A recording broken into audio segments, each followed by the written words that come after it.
Hello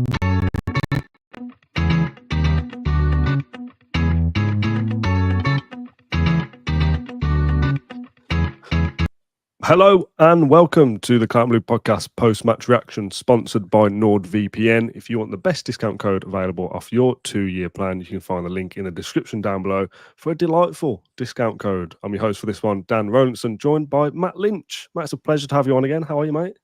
I only come on when we win, don't I? It's just the way it rolls, isn't it? But no, more good, thank you. Yeah, good performance. So yeah, happy to be back from the international break. Yeah, I mean, to be fair, we win a lot of games now. So it's not that you're just a lucky mascot. We win a lot, so here you are. Yeah, anyone who's not seen it, it'd be crazy if this is the way that you found out. Aston have just beaten Fulham 3-1 at Craven Cottage. One of those results that almost feels how we felt about the Fulham game last year. That we did the preview on Friday, and John was saying that felt like a really quite a big win when we needed it. And not that we've been on a bad run or anything, but obviously to come off the draw against United, then an international break, there was an element of today that some were describing as a potential banana skin. That, you know, Fulham are pretty decent. This is a game that Villa could go there and get another draw or even lose the game, and it'd be one of those ones where you say, oh, maybe it's not a great game to play after a break, one that you could slip up on. And Villa really made kind of no mistakes throughout, really. In terms of getting the result, and by the end of the game was really convincing and fully deserved the 3 points, and it just goes down as a nice kind of solid, yeah, that was a good win, like a proper win. That, yeah, you could put it as that, couldn't you? I think the way Fulham have been this season have been really good. I mean, they ran Man City really close pre-international break, and I think it was something like the last 5 games they've been unbeaten at home at Craven Cottage prior to us rocking up. And I mean, the way they're playing with Smith Rowe in the middle of that midfield, I thought that actually gave us a very good game today. I thought that we played very well as well, equally, and it was encouraging. So yeah, it's a really good performance overall from everyone through that team, and the spine of the team was really solid, and it's just pleasing on the eye. I think that we've come back from an international break, especially conceding early, to respond so quickly. It's all you asked for really in that situation. So yeah, plenty of plus points as well as obviously the 3 points. yeah, I find doing the post-match podcast after an away game much easier because obviously I'm watching it from home and I can kind of like process my thoughts better. So I've actually got a couple of notes on my phone of like match moments that we'll talk through, if you like, of events from the game, and we're going to do it in a chronological order as well. Before we do that, 17 points from the first 24 available, which, Matt, is our best start to a season since 1998-1999 under John Gregory. How old were you then? 2. 2, yeah, I'd have been 3, 2 or 3. 2 or 3. Yeah, around that age. It's a long time coming, isn't it? But look, he keeps Unai Emery keeps shattering these records, doesn't he? I mean, I don't know how many more there is to tumble in terms of Premier League records. I think that Ollie Watkins is really much knocking on the door of Gabby Abonglaw's record at this point now. So, but yeah, otherwise, I'd imagine Unai Emery's probably got most of them in the bag by now. Yeah, and only 23 points away from safety, as Simon says in the comments, which is a classic Villa kind. I know it's tongue-in-cheek, but it's a classic Villa thing, isn't it, of only looking at the bare minimum. And we'll talk about what Villa may go on to achieve at the end of this podcast. That's something that really interests me. But let's go through the moments from the match then in chronological order. We'll start with the Fulham goal, pretty much one of the first things that happens in the game. And that really, I think, comes down to the talking point here is Pau Torres' defending. And you can talk about the rest of his game afterwards, but that kind of shows kind of the downsides of Pau Torres as a footballer, that it's one long ball over the top that doesn't seem to be judged correctly. Aerially, we know it's not his strong point, and all of a sudden, Jimenez is through, toe pokes it. I thought, oh, he scuffed it, we're okay. Oh no, it's gone in, what the hell? Yeah, just not the start you want, obviously. No, it's sloppy, and I think that we're quite guilty of that anyway. I mean, we're shipping a lot of goals, I think, this season. It's fair to say there's not been quite that consistency quite yet with the back line by any means of the stretch of the imagination. And that's not to take away from the fact that Parry's made an error there, but I think that there's more to that than the fact that we've had no consistency in that back line whatsoever. And I think we're probably going to struggle for a little bit of that consistency for a little bit more time to come. And I think that from that point of view, I think there's a wider picture there in terms of the way we open up games isn't pleasing on the eye, to say the least. We're very turgid, to say that, in those opening sort of 10 minutes. And look, Fulham have put it in the mixer, if you want to put it that way, and they've benefited from that. But that's not to take any slight on Pau, but he's definitely been part of the problem in terms of recent weeks. By any means, I said obviously before we came on air that I think Pau was outstanding, so I thought he was very good. But those opening few minutes, I think switching off was perhaps the lazy comment to make on it, but yeah, just the opening sort of 10-15 is a real concern at the moment, / the way we are leaking goals at the best of times. Yeah, I just want to clarify very quickly. I've used the wrong phrase here. A couple of comments saying that we made no mistakes. I said before something like we made no mistakes about getting the win is what I meant in the phrase of just like it was comfortable in the end, not that Villa didn't make a mistake. Obviously, we gave away a penalty. We defended pretty poorly for the first goal. I'm not saying we were perfect. I just meant like in the end, it was comfortable is what I was trying to get at. Yeah, I think you were right about Torres after that. I thought he was pretty good all the way through. Like we know what he offers us going forward. We've spoken a little bit on various podcasts about like him playing at left back, not necessarily with how Dean is playing now and with Maatsen, but he finds himself in that kind of left channel where Konsa would be last season on the right hand side and kind of going in towards the opposition half. I thought he was good from there onwards. It's just that opening kind of ball over the top and found ourselves 1-0 down.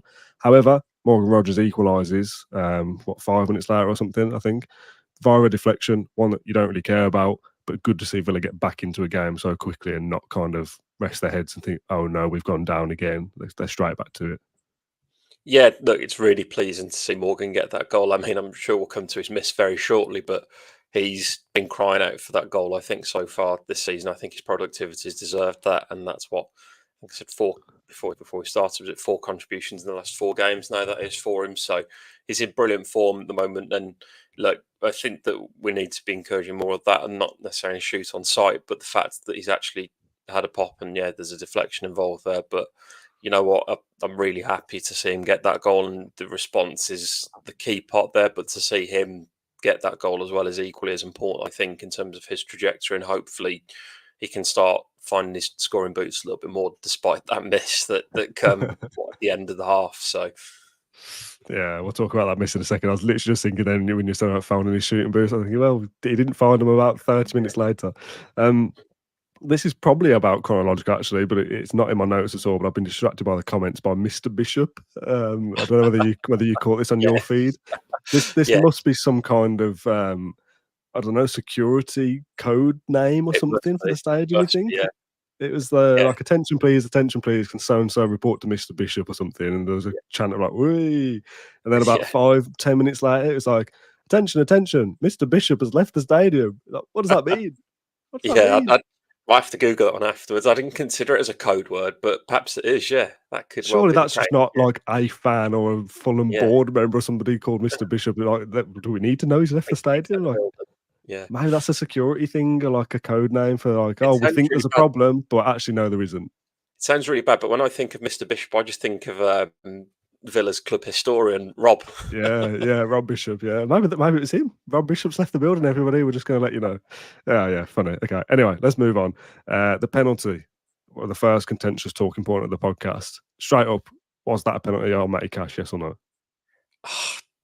I can't give a yes. At the time, I thought it was harsh on Matty, and look, I'll give it as good as I get with Matty, whether that's good and bad in terms of criticism. And I think that. Was it an unnatural position? Yes, definitely. Was the ball about 2 yards away from him? Yes. Doesn't that make it difficult to call? Yes. And it's just, is it soft? Yes. The referees, as we'll discuss with the other decisions in that game, the referee's looking for stuff in that game in his team. I mean, it's as soft as you like, but at the end of the day, don't give the referee that sort of right of mind to make that decision. His arms are in a silly place, but then he is on the turn at the moment in time the ball's come in the box, and he's on the turn at that moment in time. So yeah, you can see why it's given, but if it's gone the other way, I don't think too many people can be crying over spilt milk with it. It's one of those, but as I say, Darren England was certainly looking for things in that match. I feel exactly the same. I think if it was the other way around and we didn't get that penalty in an attacking sense, I'd be annoyed about it. And thanks to being at home and seeing stuff that somebody tweeted a clip from the West Ham game where a similar kind of thing happened against us that hit an opposition player's hand and we didn't get the penalty. So kind of asking for where that consistency is. I think everything you say is correct. I think it's very soft, but the one question you didn't ask yourself their answer was, is it probably a penalty by the letter of the law? Also, yes. Like they say about the hand being in an unnatural position, it did hit it. So I think they have to give it. I don't really like it, but I think if it was the other way around, we probably would be saying, hey, penalty, penalty. So it's one of those weird ones where I can see it, but I can still feel aggrieved by it. I think everything I've just said about that will apply to the red card later, which we'll get to. Following on from the penalty is obviously the save and Emery Martinez blowing a kiss to the supporters behind the goal, which I'm pretty sure that would have been the Fulham fans. No, I hope it was at least. I'm pretty sure it's the neutral zone at that end. Oh, the neutral. Okay, Yeah. all right, even better. Sure. Is that a good save, or is it just classic Martinez penalty antics? I don't think it's like amazing by any stretch of the imagination, but nice to see. The Pereira penalty is horrendous. It's an awful penalty. Let's make no bones about that. But in the same breath as that, Martinez has this reputation at this point whereby players go to take a penalty and they're already thinking, "Oh, he's got the beating of me." So perhaps accumulation of the two. But look, it's a poor penalty. But in the same breath, Martinez has still got to make that save. And in the day, Martinez has waited for Pereira to make his move, and he's outfooled him as such there. So yeah, you know what, fair play. And it's I feel like I always see Emery make great saves in terms of penalties in Europe for us / when he's playing for Argentina. But I can't remember the last penalty he saved in the Premier League for us, to be honest. Yeah, I don't think his record in the league's that good for us. Yeah, I feel like I'm going back to his debut against Sheffield United all those years ago. Yeah. When it comes to Martinez penalty save, I'm sure he's saved one since then. But yeah, it feels few and far between the Premier League games. Yeah, that's equally as pleasing, obviously, because it didn't keep us in the game, but it made it certainly an easier task. I don't know if I disagree, but I think that is the turning point of the game. I'm not sure we go on to win if Fulham score there at 2-1. Obviously, the variables are utterly unknown. Maybe Rodgers scores the one that he misses just before half time and it's 2-2, and yeah, totally moot point then. I don't think the penalty was that good, but it's Martinez has still got to do his job and get behind it and save it, hold on to it. Fine, no danger, happy days. And you kind of feel like if you did feel like it was a harsh penalty, okay, well, at least he saved it, so it doesn't really matter. And I think that is the turning point for the game, I think. I've got Rodgers' miss in my notes. Is there anything else you want to say about it, apart from it's just he really should have scored? There's not much else to say on that one, to be honest. I mean, I know I said I might do his confidence good, the fact he got that goal earlier on, but look, it happens. See what happens next week. But what I would add there probably is that it's that missing part that's probably, I know he's got a lot of congestion in front of him in terms of getting into the main England squad, but I'd argue that's probably that missing part as well when it's come to those recent selections whereby he's been in the under-21s over the senior squad as well. Yeah. Now, we've not set this up in any way, but there's a player we've not talked about yet, and they've scored a goal that's coming up in the running order, if you like. So let's do man of the match. I don't want to put words in your mouth, but I feel like maybe, just maybe, this might be the guy that you... Sponsored by NordVPN, it's the Man of the Match award, and I will accept 2 choices if you cannot narrow it down to 1. I actually forgot about the 2 choices thing. Surely Watkins is in with a shout of man of the match. Is there anyone else? Probably Yuri Tielemans, but I could say Yuri Tielemans every week. That's obviously why you've probably got that 2 choices thing there, because Yuri Tielemans could be every week. But yeah, it's got to be Watkins for me, just because I'd pick Tielemans every week if it was left up to me every week. So I'd go for Watkins because yeah, he scored the goal. It's a brilliant header, by the way. That's a world class header. That is a sublime header. At the movement, to be fair, Fulham had enough chances. We put the ball on the near post enough times for them to realise what we were doing. But quality ball by Tielemans, quality finish by Watkins, and then obviously what was it? Less than 5 minutes later, he's got Joachim Andersen sent off. He's run across the man and he's given the referee a decision to make. It's a brilliant piece of centre forward play, and it's what we've come to expect of him. I feel like, yeah, obviously he's in good scoring form again for us now after a slow start, but I feel like it's the best Watkins performance we've seen from him so far, just the way he's held the line and some of the movement in the channels that he's made. Yeah, back to his best for sure. But yeah, that's my pick.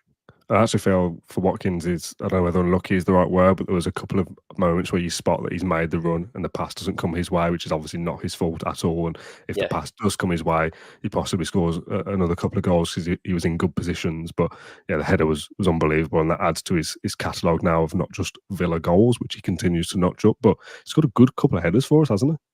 He has, yeah, and it's part of the game that I think we forget. I think he's very good with both feet, but I think we seem to forget his aerial ability. The way he's peeled off the man there, it's a beautiful finish, and yeah, really good to see. And it's quite pleasing. Obviously, he's narrowing that gap on Gabby now in terms of that Premier League top goal scorer chart as well.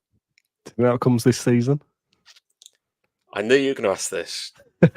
I'd love to see that happen, but it's still going to take a good rate of knots for that to be achieved and tumble.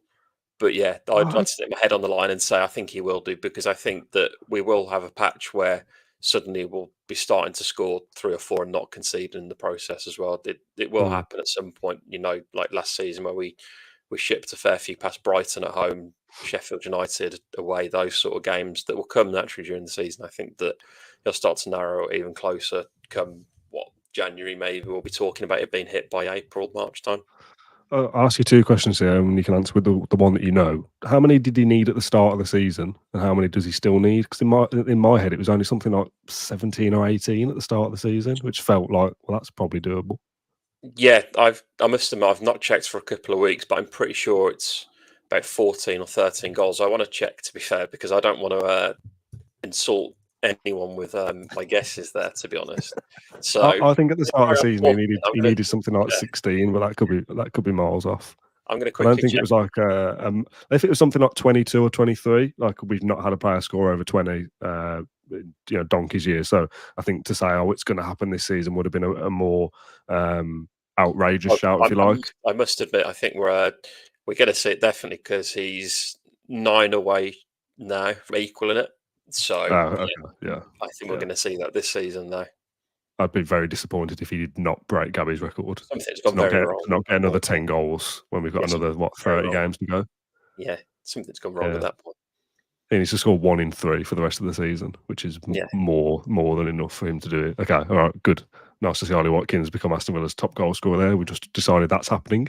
The Anderson red you touched on before, that Watkins got him sent off, and I know you don't mean that in a way that like he's bought the foul or he's dived or anything to get him sent off. The ball to Watkins, I don't know who that was. Was it Rogers? I think was great. The commentary kind of referenced like Watkins taking the touch to go like back across Anderson, so he knows he's going to foul him.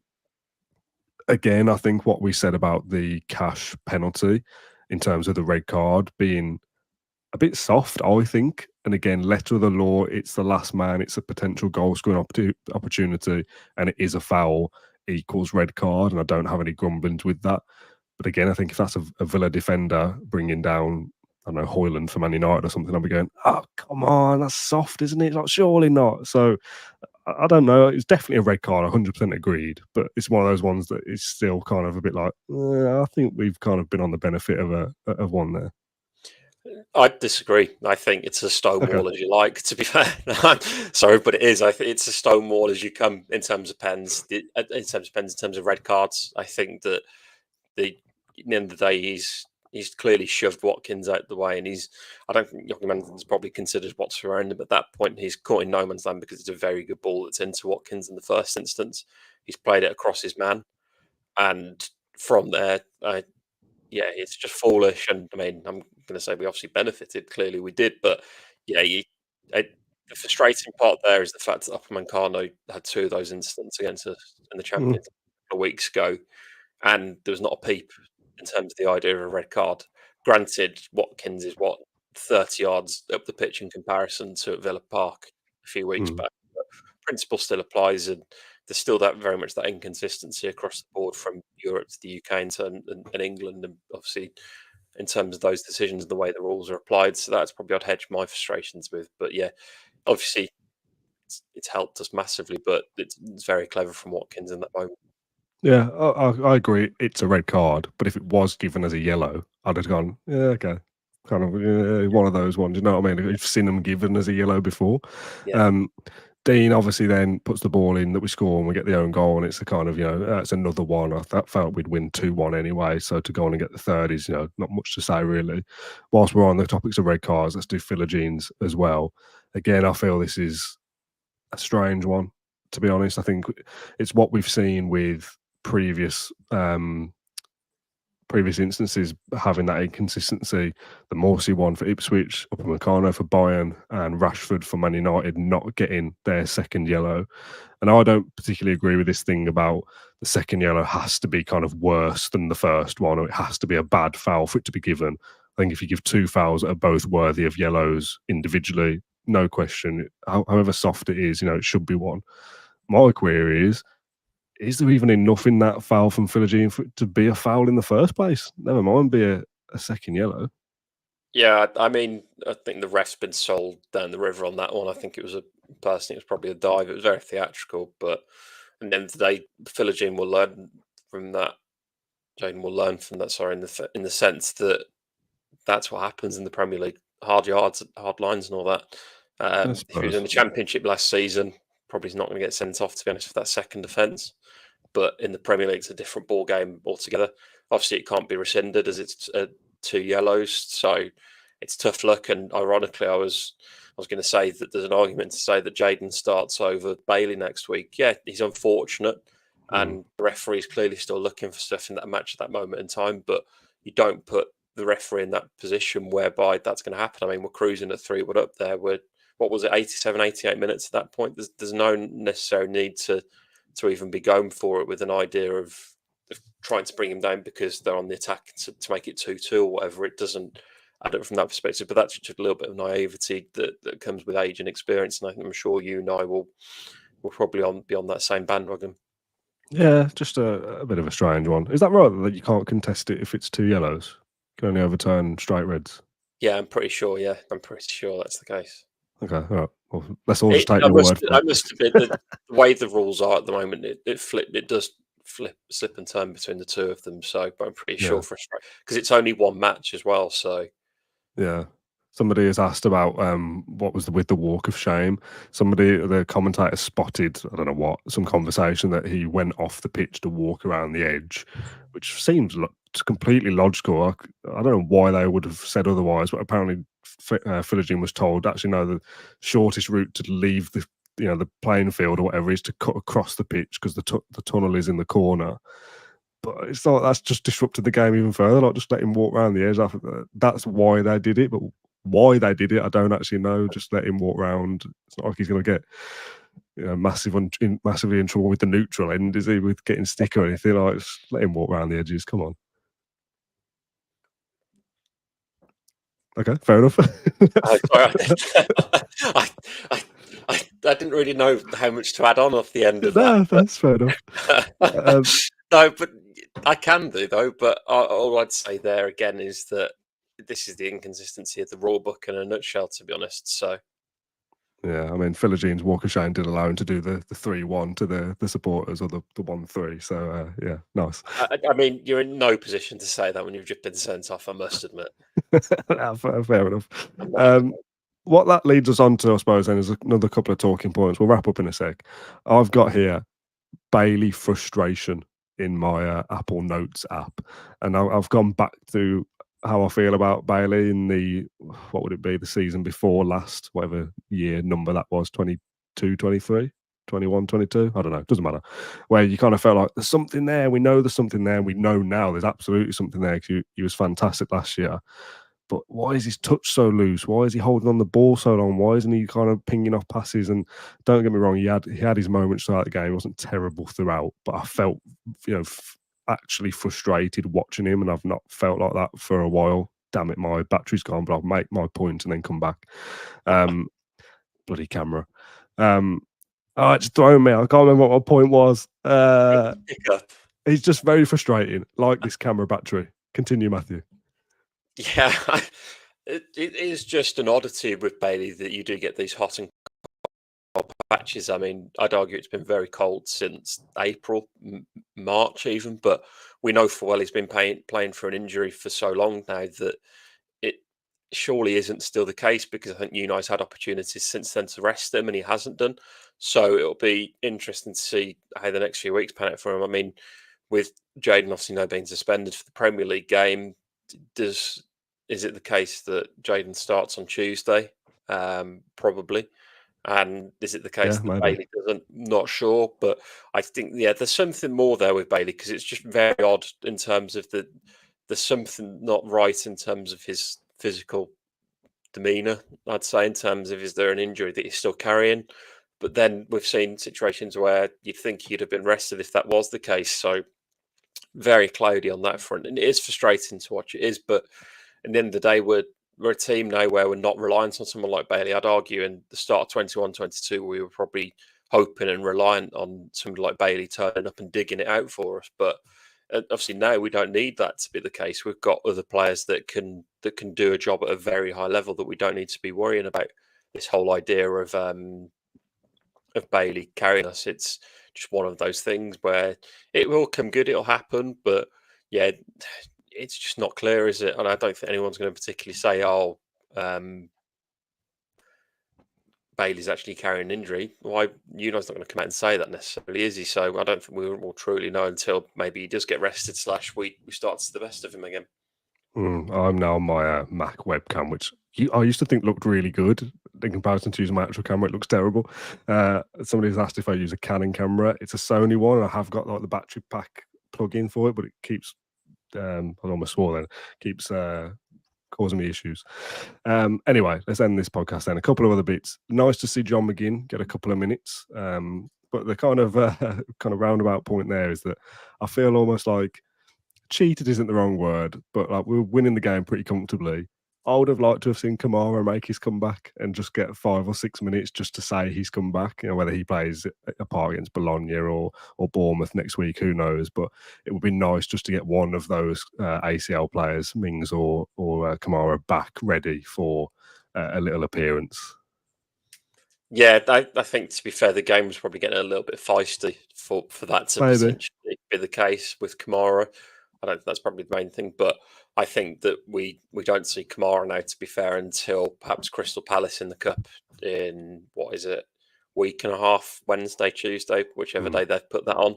I think that's when we do see Kamara and probably Mings properly. I don't think we see them before then, unless something drastic goes wrong in terms of injuries to that point. But yeah, great to see both of them. Obviously, great to see John back. I think that him missing that injury happening was probably quite a blessing, because I don't think I'd argue he's been our weakest link so far this season to a degree. I don't think he's been back to his best just yet. So that extra time to recover during the international break's probably done him the world of good, hopefully. I mean, we're forgetting that we had the Euros that he was a part of in the summer. He was already ran to the ground before he got to the Euros. Then he's played in the Euros. So truly, he's not had a proper summer off, you could argue. So yeah, probably good for him as much as anything else, as well as the injury, just to have that few extra weeks of recovery and sort of conditioning. Yeah. The final point I wanted to discuss before we end the show is Aston Villa's squad depth and their bench. And this is something we've touched on in various podcasts throughout the summer. Obviously, a lot of our summer business was to help build a proper squad and to have that depth. But the bench that we've got, I'll just very, very quickly read it out.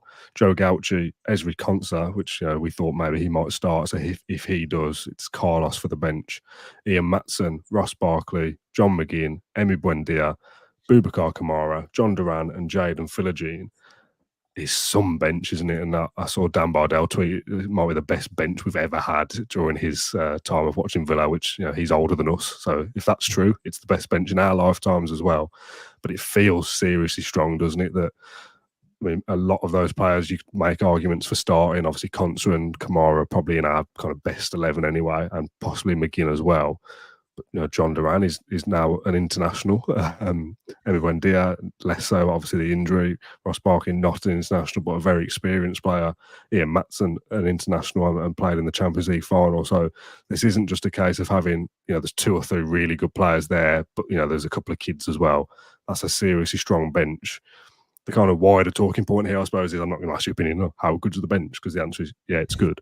It kind of gives me this feeling, and this kind of does veer into, I suppose, an arrogance or a kind of complacency about how good are we, because we kind of notched up another win and not really felt anything. Do you know what I mean? It's like, yeah, we win, like we just did the job, professional, got it done, happy days. The first 11 is really good and the bench is now really good. If we just keep winning, like what's the ceiling here? Like how far can this team go now? Yeah, it's the $1 million question, I suppose. And I think there's a few factors here. I think that I know Spurs won 4-1 today, but their inconsistencies are clear to see. They lost against Brighton from 2-0 up pre-international break. Man United, let's not even count them in this picture, to be honest, at this stage. Brighton look very good, but I think Brighton are a similar boat to sort of Spurs in terms of the way they play their matches and the way they play football. I think we're a lot more pragmatic on that point of view, so you discount those from the picture. Arsenal and Liverpool, Man City, I think Liverpool look good, but I don't think they've been really tested yet under Arne Slot, so I think there's a long way to go on that one. And then if you throw into the picture, who have I missed there? There's Newcastle. Again, they've lost today to Brighton, so they're not quite there again, are they? And they're not looking like they're finding the level they found a few years ago. So I would say see Chelsea in that as well. But again, Chelsea are playing Thursday nights. Granted, they've got such a big squad. Players that play on a Thursday night don't even come close to starting on a Saturday or a Sunday or a Monday. But can I consider Chelsea a serious contender yet? No. Is this sort of overcome? No. I think that we've got a really good chance to cement a top 4 spot and beyond at this point. I'd argue that in terms of pathways for us to sustain a long period of dynasty within that top 4 or 5, it's now, and there's no better opportunity. I just hope that those injuries that we've seen in previous years do hold off. That said, the bench is very strong. Even if you're to pick up 1 or 2 injuries, I do think we're very lightweight still at right back. So there's a big cause for concern. But otherwise, I think, we're in a very good place in terms of that strength and depth at this moment in time. Yeah, I think you look at the league table and I was kind of, Newcastle lost. That's a good result for Villa, but they're beaten by Brighton, who are now 5th and 2 points behind us. I think, and we've spoken about this on various things, we've got the Villa Social coming in, we had a bit of this conversation in that, so kind of spoiler alert. But I think Liverpool, Arsenal and City are the 3 clubs that you just go, I think they're better than Villa. But there's absolutely a case based off the evidence of 2 years now, almost to the day, of Villa being the 4th best side in England, which is, some going. Chelsea obviously will be in that conversation, as will Spurs and Newcastle. Man United, I don't believe will be. And I think over the course of the season, I don't expect Brighton to be in the top 6 either. So I just get this sense of, and again, we've just come off the back of a draw with United. We're due to Ipswich. We're not perfect, but we've lost 1 game in the league. We're doing pretty well. I just have this sense of just chip it away. Like we'll just keep cranking out wins, and we've got the squad depth to do that. And I know we've got the Champions League to contend with. We want to go as far in the cup competitions as we can. But if we can just keep notching up wins and just doing a really professional job, which I think Unai and his staff will do, it does just feel like the sky is the limit, which is maybe me getting a bit carried away, but why not? I think I'll watch on with intrigue tonight for the Arsenal-Bournemouth game. I think, to be fair, I'd say watch on intrigue probably just started, but I do with that one because obviously we've got Bournemouth next from a league point of view, and Bournemouth last season gave us a really good go, and we struggled, to be fair, at times in both those fixtures against them. So it's going to be a different sort of test altogether on that front. And I think if we get past that, I think all eyes are on a very congested and busy sort of November period where let's get November out of the way, and then I'll probably remove the pessimism, I suppose, if we come out of November looking good, because that's where it starts to get serious at that point, and that's where I think we need to be knuckling down as such to be grinding out results. And I think that there's going to be a little bit of patience that's needed there, and I think there's a bit of recognition there, because I think that there was a bit of an overreaction, obviously, just after we drew against Ipswich away. And probably the same against United, but that's because the bar that's now been set in terms of standards is that everyone expects us to be winning these games at this point now, which is amazing. But you have to remember, this is our best start to a season since 98-99, as we discussed at the start of the live. So from that point of view, we're in a very good place. A few injuries and you start to worry slightly, but I think that it's very much in hand with Unai really sort of getting to grips. And I'd say at this point now, I mean, you could argue this time last year it wasn't quite Unai's squad, but now it's very much Unai's squad, and I think we're starting to reap the benefits of that. Okay, right, that'll do us for this one. The Villa Social is back on Thursday, the 24th of October, which is 2 years to the day that Unai Emery joined the club, and the whole podcast is about the 2 years that have passed since. Ty Bracey, James Rushton, Max Stokes, Dan Bardell and myself had a good hour-long chat, which I've not edited yet, but it was very good filming it at the time. That will come out on Thursday. Before then, obviously, we've got a Champions League match against Bologna on Tuesday, which we'll do a post-match for. But before that, we have the Q&A on Monday. That'll be me and Matt Kendrick. So if you want to get any questions in, you can scroll down to the YouTube comments when this video is not live anymore and leave us a comment for the Q&A. Matt, thank you for joining me as always. We'll see you again the next time we win a game. Thanks everyone for watching or listening to this episode of the Calm Blue podcast, and we'll see you Monday.